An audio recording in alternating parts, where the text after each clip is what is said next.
Welcome to another one of KASB's Friday afternoon advocacy updates. I'm Austin Harris, the Director of Member Engagement here at the association.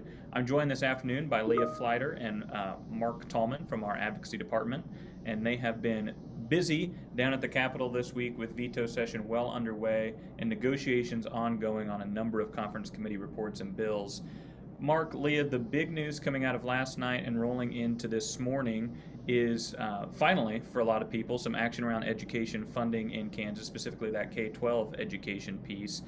Rolling into conference committee report on House Bill 2134 that we saw some significant changes around late last night, early this morning. So, Mark, give us an update on what this bill looks like and kind of who the parties were negotiating this bill, and then we'll go line by line to get the details of what's in there. Okay, thank you, Austin. Just for hopefully most people have a general understanding, this is a conference committee report, meaning it was put together by negotiators from the House and Senate. That's why if you look up House Bill 2134 online right now, it has nothing to do with education. I don't remember what it was, but it's just a different subject that was used as what we call a shell. We know for days and really literally since the end of the regular session when the Senate Bill 175 Conference Committee report failed by a single vote in the Senate. The legislative leadership of both parties and the governor have been trying to reach an agreement on something that could pass the legislature, that the governor would sign, and where something where the legislature did not feel that there could be a veto override. And so this is a bill that on balance, I believe KASB, we're supporting it because it really does seem to be a compromise position. So again, you may have been wondering, well, where did this literally come from at the last minute? It's because a lot of discussions were going on. Virtually everything in it is familiar. We've talked about before. It contains multiple other bills. It was literally a question of what is enough that some members, particularly kind of on the Republican side, got enough of what they thought they wanted in terms of some of the policy positions, and we call school choice, private school, whatever phrase you want to use, is included, but not enough to be unacceptable for kind of a combination of governor, Democrats, moderate Republicans. And so this is what we have. And so we can kind of tell you what we understand is in it. We were there for all of the public discussions. We don't have a full copy of the final language yet. That's what ultimately kind of is holding up a vote that may not be till later tonight or early tomorrow or late tomorrow. But and it, there's not a guarantee this will pass, but it does appear to be something that has support of leadership on both sides, quite bipartisan, and I think really addresses most of the major concerns of education groups like ours. So, Austin, I don't know whether you want to kind of go through the details or mention kind of some other of the yet unresolved pieces that are still out there. Yeah, Mark, Leah, let's start with the big question for everyone around K-12 funding. Throughout the session, a lot of promises around making sure that Gannon was fully funded in whatever final budget piece came through. Does that continue in this conference committee report? Is Gannon fully funded? It does, and I'm going to have to apologize if you have a little trouble hearing me for just a moment. There is some traffic in the hallway, but yes, the key thing for this bill is that it makes appropriations to fully fund the Gannon School Finance Plan, the increases in base state aid that run through 2024 are included. So as we understand, this bill will appropriate the money for education. It makes adjustments for this year. It includes the estimated cost of the plan next year and the estimated cost of the plan the following year, 2023. Base state aid increases, the equalization formulas, such as when base goes up, local option budgets usually go up. That takes more local option state aid, the estimated cost of bond and interest and capital outlay aid, et cetera. All of that based on current estimates. Now that may need to be tweaked, but the, $5 billion in general fund aid is to be included in this bill, not only for next year, but the following year. So it should fully fund the Gannon School Finance Agreement that was accepted by the Kansas Supreme Court. And that, for everyone in the K-12 space, is great news. There had been some conversation at various points at the end of the session about backfilling some of that revenue with COVID relief dollars. Is that still on the table, or is this completely appropriated on the state side? That was under discussion yesterday, but the ultimate agreement, again, as we understand it, is this is all funded through general state aid or special revenue funds. It does not rely on COVID aid. It does not have any supplanting. Now, here is the one big asterisk. This only works, there's only enough general fund money if we also reauthorize the 20 mil levy. That is the one big piece that is not contained in this bill. That is in a separate tax bill with other provisions. And in 25 minutes, a conference committee on House Bill 2313 is supposed to start, and that is not an easy issue. Everyone seems to agree we need to pass the 20 mils. The Senate has already done so in other legislation, but there are controversial pieces in that bill. So you may remember how school funding failed earlier because of other controversial pieces. That's what we see happening here. So the big question for today is there going to be an agreement which includes the 20 mils, probably with some other policy pieces that legislators want? Don't know the answer to that, so we'll be following that throughout the day. Leah, tied to that, really late last week and towards the end of regular session were some questions about what federal dollars would be available, and then most recently what the state would have to do in order to qualify for those federal dollars, particularly around maintenance of funding in higher education. So I know there's been some movement around that. This was part of the negotiations we saw over the last week on this bill. What update do you have for the group on that side? That's right, Austin. The negotiations continued most of yesterday in the House and Senate Appropriations and Budget. It's basically the Budget Conference Committee to figure out how they could come to an agreement on appropriating at least the $53 million that the governor's budget director believes will keep the state from sort of I don't want to say defaulting, but from sacrificing its share of over $1 billion in federal COVID funds.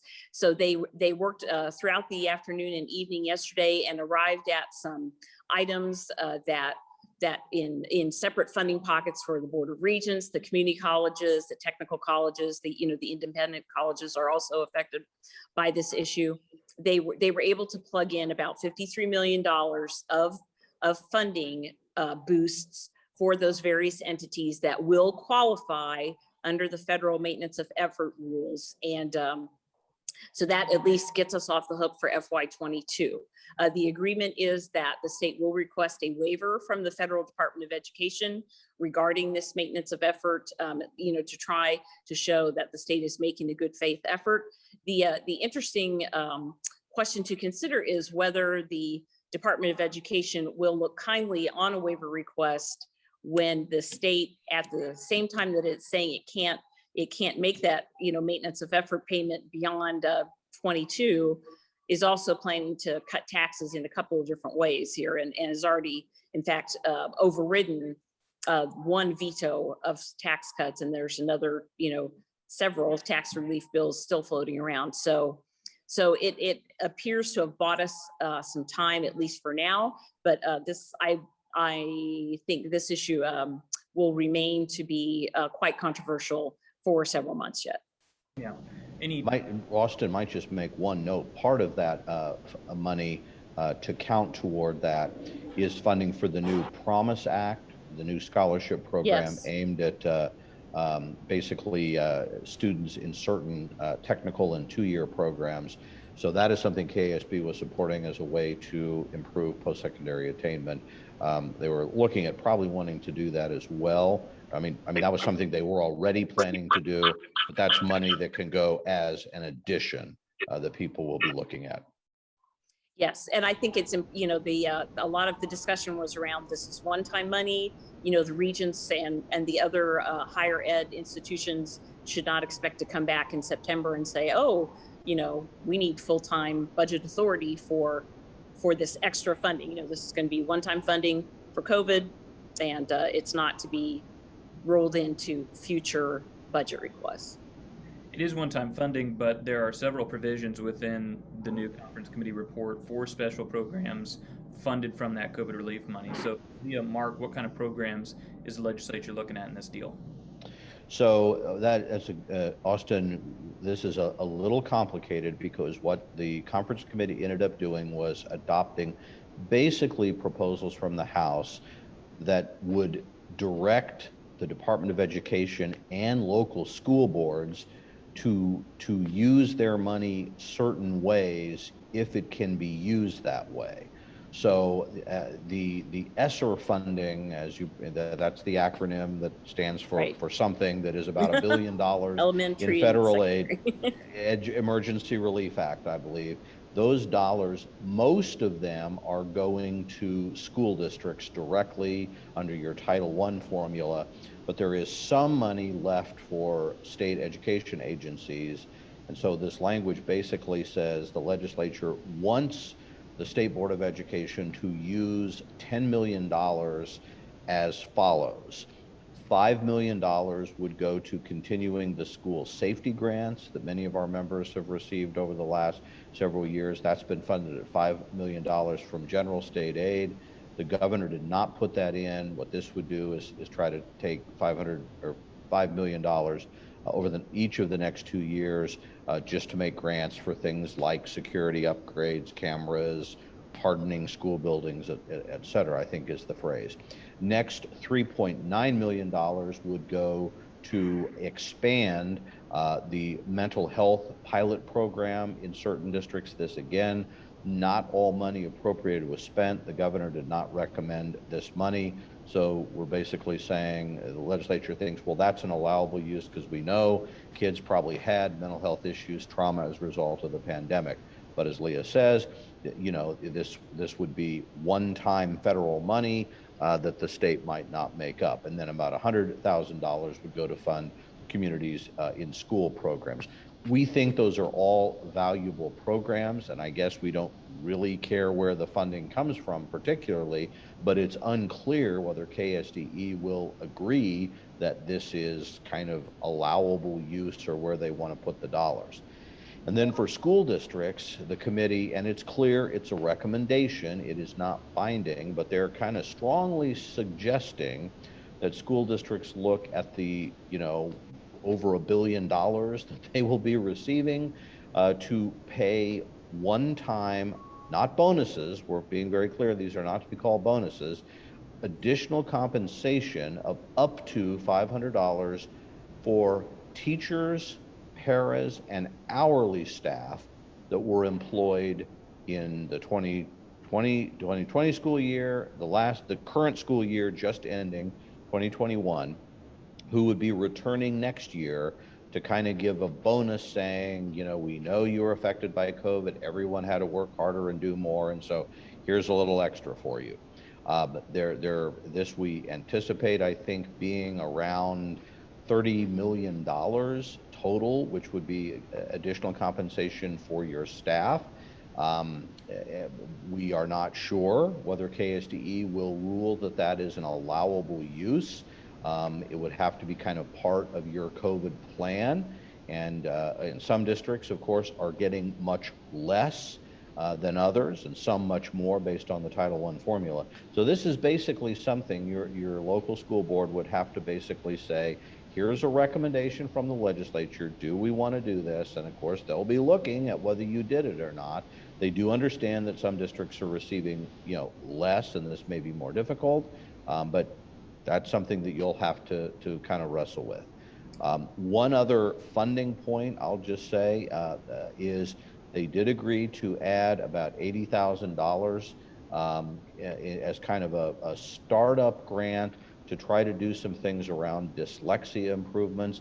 There's been for several years an effort to create a dyslexia coordinator at KSDE and to encourage teacher training institutions to kind of change the way they teach, how you teach reading to be more effective. And so there's a small amount of money that would go to the State Department of Education to do that. And now I'm blanking out, but I believe that would be, I think, state general fund money for that last pot.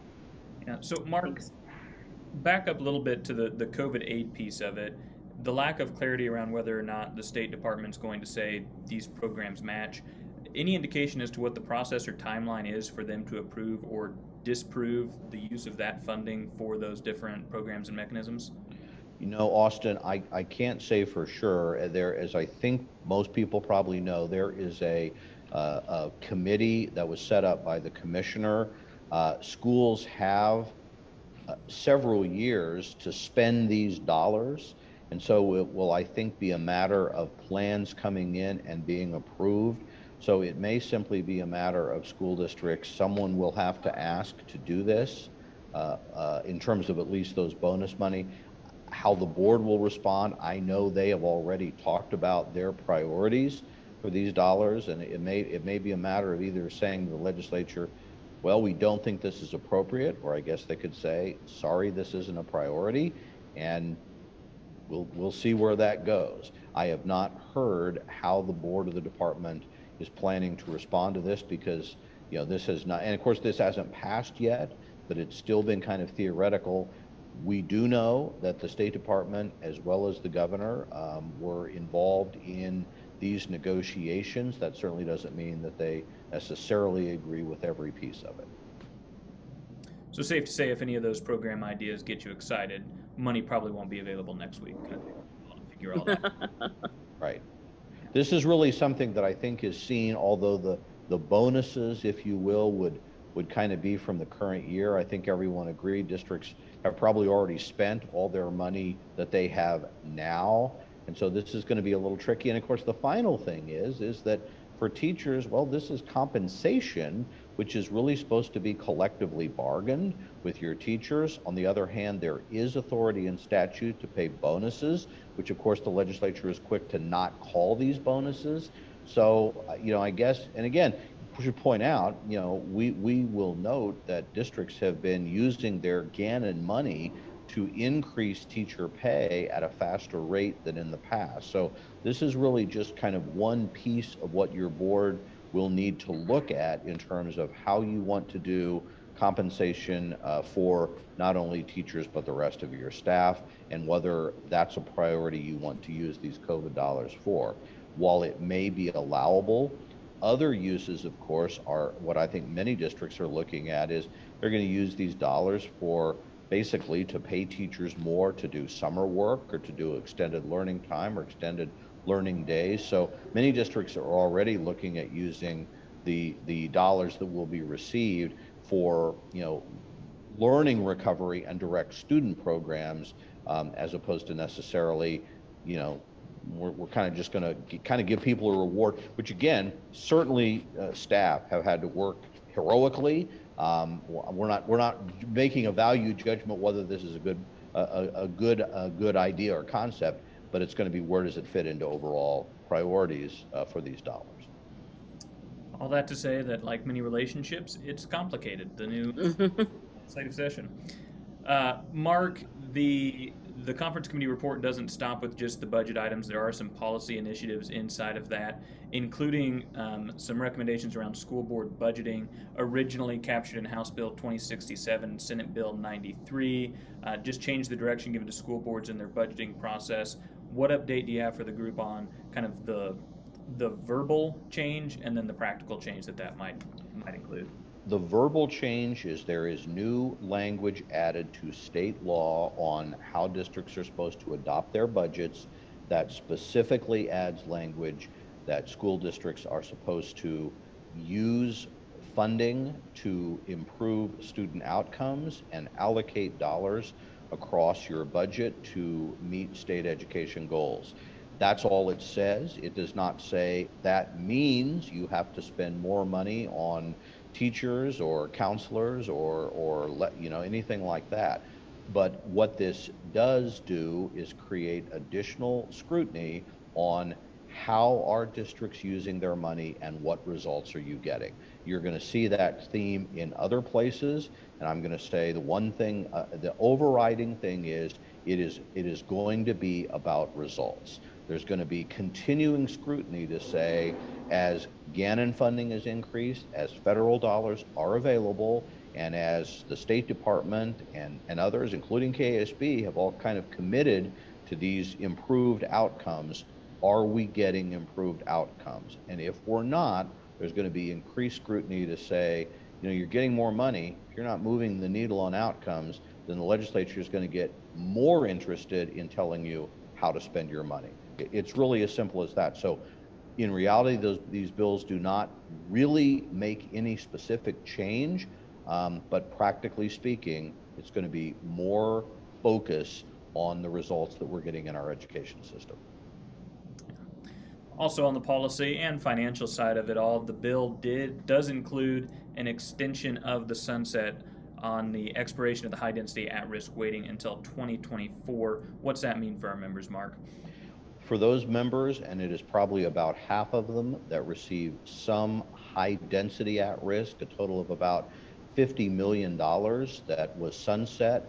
That authority expired last year, but it was extended by a proviso in the budget bill. So the new bill, if adopted, would bring that back in law, but only until 2024. Essentially, only for the next two school years. It would expire after the 20. Now let me make sure I'm getting it right. I'm sorry. It would extend it until the summer of 2024.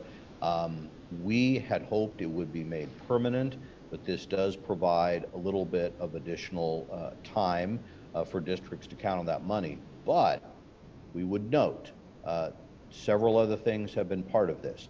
Number one, it includes a new legislative post-audit of all at-risk funding that would take place in 2023. And that means the recommendations of that audit would go to the legislature in 2024, when they will be again deciding what to do with high density at rate. And it brings in some provisions from Senate Bill 175, which we've talked to you. I'm sorry, I think I've just made a mistake there. That should be Senate Bill 173. So we're gonna have to go back and correct that. Oh, yes. Which did not, that Senate Bill 175 is the earlier bill, which did not pass. What it does is it puts some additional guidelines on how districts are supposed to use at-risk funds. And that audit is going to look at, number one, are districts following the new law? Number two, is the State Board of Education following the law, which an audit 2 years ago said they didn't think the state board and department were, and it has some tougher reporting requirements. Again, this is all coming back to say, of the $400 million in at-risk funding that we provide, of which 50 million is in high density, what results are we getting? Is it making a measurable difference for at-risk kids? And I'll just tell you, throughout most of the last several years, state test results and others were suggesting we're not showing much improvement. A big factor, we believe, is the fact that school districts were losing funding in real terms for 8 years. But as the Gannon money is coming back, what the legislature is saying is, okay, we're putting in this money, what are we getting for it? So I'm going to just tell everyone listening, everyone in the sound of my voice or writing, legislators are going to be looking, how are you using that money and what results are you getting? And my advice to every school board member, every administrator, and everyone else is, we better be looking at that, and we better be responding to what results we're getting, because you're going to be under the scrutiny of the legislature, and the pool of at-risk dollars and high density at-risk are going to be looked at from the viewpoint of results. And if we're not seeing results, expect more legislative strings or less legislative funding. It's really as simple as that. Tied to the accountability piece of things, Mark, the bill does include placing in state law a requirement for an annual foster care report card. We've talked a lot about that report card throughout the legislative session. It's now found its way into this conference committee report. What details carry over from past conversations on this? It really is the same as what Governor Kelly ordered, put an executive order. It spells out a number of ways, state test scores, graduation rates, suspensions, expulsions, various measures. What we know is foster care kids, and there are about 5,000 students that are, quote, in the custody of the state, which typically means they are in a foster care family or group home, have far worse educational outcomes. Obviously, that is not all the fault of the school. Maybe not. These are kids almost definitionally going through a lot of trauma in this experience. But what we know is they're not doing well academically. And this is basically, again, if we're going to raise educational outcomes for the state, you've got to do that by addressing kids that are not doing well. This is a group, and the idea behind this was to kind of shine an additional spotlight on these kids. So again, I will say to our schools, we're going to be under scrutiny as to how do we respond to the unique needs of students in foster care, often more mobile, often much more difficulty in assembling credits to graduate. And so this, the question that is being posed is, it's probably asking a lot to say these kids can fix the problem on their own. What are we doing in the school system to accommodate and try to be more reflective of their needs and those additional resources? So again, that same thing Austin is saying over and over, of accountability, of a focus on results. We're going to be looking at how does our school system respond to the needs of kids in the foster care system, and how do we meet those needs? It has to be done together. I mean, again, schools can't solve it all, but they're going to be asked to do more. One policy in the bill that KSB did support throughout the session was provisions that originally were in Senate Bill 32, concurrent enrollment funding. Mark, talk to us a little bit about what this final action looks like here.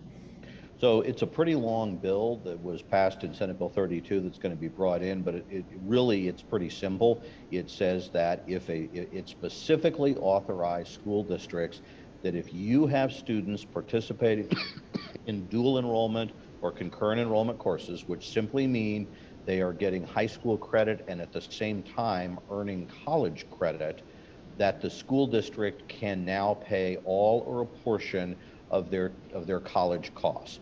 This has been a barrier because we know that for many kids, lower income kids who cannot afford the cost of college, or maybe as much as they would like to do, and do not qualify for federal assistance because they haven't graduated, it's a barrier. Now, of course, this does not solve every problem because the school district also has limited resources. But part of the legislators' thinking is, as funding has been increasing under Gannon, and as part of that has increased funding for at-risk and other services, that this may be a way that districts could work with colleges to say, can we help cover some of these costs? Also, this bill basically creates a waiver of tuition costs for kids in foster care. So another way, coming back to that foster care, students in your schools that want to take these courses, there will actually be a tuition waiver on the part of post-secondary education. Yeah. Leah, there's a couple of provisions in the bill that in their original documents, original bills, namely House Bill 2119 and Senate Bill 175, KSB opposed. Those include limits on remote learning hours and the expansion of the private school scholarship tax credit. Aspects of that is included in this conference committee report, but what can you tell us about what's changed, what stayed the same, and what the implications of this are? Well, some of the limits on remote learning, of course, came from some dissatisfaction among some parent groups about, their kids not being in the classroom physically full time. But I think there is also recognition among at least the education leaders and other parents in the state that some kids did do well in remote schooling or in hybrid. And so there's been a little bit of a tussle between the desire on the part of some of the legislature to say, well, if a kid is attending school remotely, they should be funded at the lower level that we associate with virtual schools, which is different. Kids who attend virtual school almost never are actually in the brick and mortar building, don't necessarily take advantage of some of the services that are offered by their public schools, whereas kids who are doing remote schooling are, part of the brick and mortar as well, and they do receive the services and interventions that are funded by, a full-time student funding method. So the bill is going to talk about how much time that a school district can operate in remote learning. It will have some limits on that, in an emergency or some type of unexpected event. And it will also talk about how much time those kids can be in remote learning without being funded, at that lower virtual student level. So we oppose the restrictions on remote learning, and there's still, we believe, some advantages to remote learning or hybrid learning for some students and some families. And I think that's going to be something that is going to have to be continued to be worked on with the state legislature. But this bill is going to have some limits on remote learning, just because as we make the sausage of legislation, sometimes there are some things that have to be given and taken. Although I think the restrictions are an improvement over what we saw earlier in previous bills. Regarding the expansion of the private school tax credit, this was a really a sticking point for us throughout this session and really throughout previous sessions. The original form of some of these proposals that we've been fighting this year actually would not only extend the tuition tax credit program that's already in effect in the state, but would have added a new education savings account program. The education savings accounts were removed by the conference committee, so that was a good thing. But in return, again, kind of in that give and take that we see, in order to get that taken out of the bill, negotiators had to agree that the current program, which is limited to free lunch students who attend the 100 lowest performing elementary schools as designated by the State Department of Education, will be expanded to free and reduced students, and it will be free and reduced lunch students in all K-8 schools in Kansas. So still a significant expansion of the number of kids who can participate in that program, but the bill does not raise the current $10 million cap on those tuition tax credit scholarships. So makes more kids eligible for a flat amount of funding, leads some of us to think that there will probably be future efforts to then raise that cap if a lot of kids decide, or a lot of families decide they would like to try to take advantage of that. Again, this is both of these tuition tax credits and the education scholarships are something that we opposed throughout the session and in previous sessions.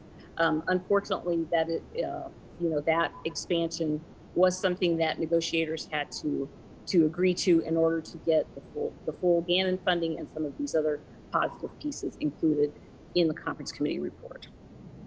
And the final big piece in the bill is ACT access for private school students, allowing students of accredited private schools to participate in the ACT work keys, and pre-ACT assessments at no cost, similar to what students in public schools have access to in that avenue.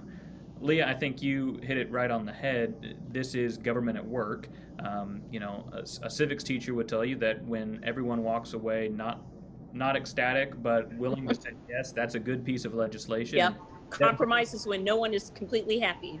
Yeah, it very much feels like that's where we are. So I'm kind of curious from each of you, your take on what makes this a good bill given the rest of the session that we've gone through, and what it's going to mean in summation. We've looked at the detailed parts of it, but holistically, what's this mean for schools, and kind of how does this draw into some significant pieces of education conversation in the legislative session this year? Well, of course, the key is that Gannon is fully funded, and I'll let Mark expound on that. Well, Leah, you took my main point. I think our top priority was funding. The fact that this funds the next 2 years and fully funds the Gannon settlement not only means districts will be getting and likely more than inflation increase over a total 6-year phase in. It also means likely budget security. Now, of course, we don't know what could happen to the state budget, but it means we won't be fighting this in the legislature. It means we are unlikely to run the, back to the Supreme Court or anything like that. Those are all strongly positive.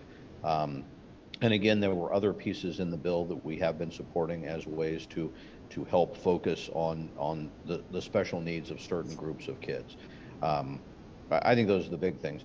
I had a long conversation with Christy Williams, the chair of the K12 committee, and she was very clear.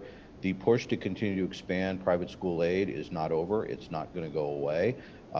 We need to be aware of that and decide what that means and how to respond. It's a national movement, and it's one strongly supported by many Republicans, many conservatives, and that's kind of that's who's running the Kansas legislature now for the most part. So, but I think where we ended up for this year and this deal is a much more modest expansion than we might have seen. We'll have to figure out how to deal with that, and I think it's incumbent on all of us to kind of look at what is actually happening in that area. And then the remote learning issues, again, it's frustrating because it's really the legislature kind of saying, we don't trust local school boards, so we're gonna put limits on you because if not, you'll abuse them. That's unfortunate, but I think in the end, we know that much of what districts were doing were the result of what we hope is once in a century pandemic. We're not going to be back in this, and if some of those limits prove to be problematic, we'll be able to go back to the legislature and say, here's why, here's the modification will work, here's how it fits in what we want to do. So in that sense, I hope it's something that we can live with. Remember, when the bill was introduced, it would have disallowed funding for the current year of districts that had students in yes. remote learning is kind of how far we've gone. Again, that's a far end. We know there'll be compromises from that. But again, I will conclude with my observation. The other thing that's not going to go away is the continued focus on the legislature of what they call accountability, what you can call results, whatever it may be. We all agree with that. We may disagree over, in some ways, exactly how you measure that, but it's going to continue to be looked at. And so that's something that I think school leaders have to be aware of.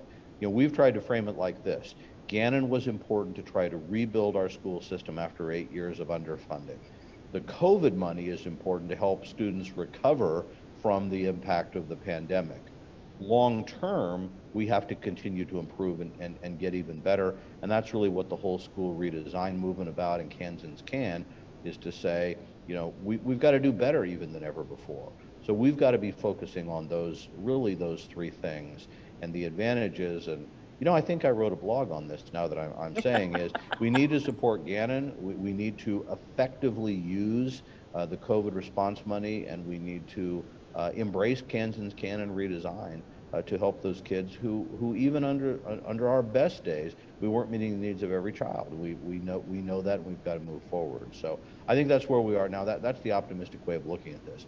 I would note the legislature's not over, so we don't know what might go wrong in the next 10, 12, 24 hours. But as it stands right now, we're going to be optimistic that this will pass, that the budget will pass, the maintenance effort will pass, and that the 20 mills will pass, and we can kind of go ahead and let school districts get to work, finish out this year, and move on to the next several years. Mark, Leah, we talked a little before the conference about timeline on the conference report on House Bill 2134. You indicated not yet on the schedule. We don't know when it will be worked in conference committee, certainly not when it will hit the House or the Senate for a final vote. It seems to have the support of leadership. Obviously, they were in the room negotiating with the governor. The governor has indicated her support of it. But as we approach the finish line on this piece, how important is it still for our members and people in the education community to be reaching out to their legislators, urging them to support this package, and kind of put a bookend on this legislative session? I think it's a good idea to reach out. I think it's a good idea to take the temperature of what your legislators are saying. I think it's going to be critically important, as always, to thank everyone that was involved in this process, and that did take a lot of give and take and compromise and that sort of thing. So in the end, we're going to need to communicate where maybe there were some disappointing votes. but we also need to be really thanking people across the board. And then again, that includes everyone who did kind of come to the table on this. But yeah, Austin, good point. While we're still working today, being in touch with the legislature, letting them know that we think there is a good compromise out there. Not perfect, nothing wrong with saying, reminding of where we think that there were still some things we're concerned about. But overall, when you consider kind of, again, I think we should, now I'm going to be put on my memory a little bit. A year ago, the state thought it was facing $1 billion budget deficit. So the good news is that didn't materialize. We then had a legislature where we know a lot of more conservative legislators representing disgruntled parents and maybe disgruntled taxpayers were elected. We're still looking at, staying on course to adding well over $1 billion in education funding over this phase-in period, and the opportunity to use significant federal dollars to complement that in the next few years. So that's the good news of where we sit right now. We've been through a lot this year, but there is some relief out there. Great. It was a busy week. I know we focused heavily on House Bill 2134, but before we wrap up, Mark and Leah, just want to touch on any other news committed at the legislature this week that you think we need to have our attention drawn to? Leah, I'm not sure I can remember what happened yesterday. I don't remember what I ate for breakfast this morning, honestly. Yeah, it is entirely possible that there was some big news that we're forgetting, but I think, as we were telling you, most of the week was simply waiting for what happened yesterday to happen, to have essentially an agreement that kind of came together. The big thing now, of course, is we're waiting on that. There's going to have to be a tax agreement somehow on the 20 mills and some of those other pieces. But that's really not something that probably we're going to be much involved with one way or the other.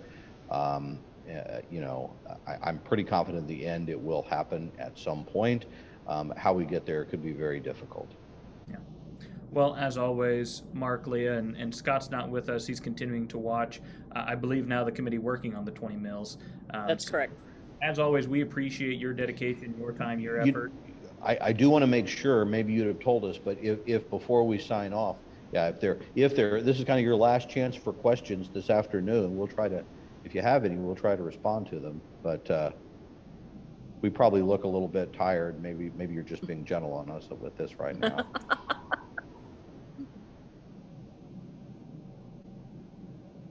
I don't see anyone furiously typing at.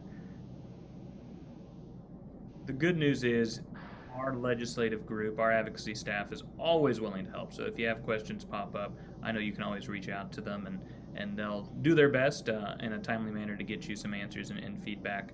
I know I regularly shoot them a message and just ask, what is happening, and how do I keep track of it? So we appreciate the work you all do. We appreciate all of you joining us on a Friday afternoon. A lot of development and very fast development. We'll continue to keep you updated as things progress on House Bill 2134, and of course as the budget continues to work its way through the process. So as always, be looking out for communication from KASB on those things, and we'll do our best to make sure you have the information you need as soon as we can get it to you. So Mark, Leah, thank you so much. Everyone else, have a fantastic Friday, and we'll see you next week.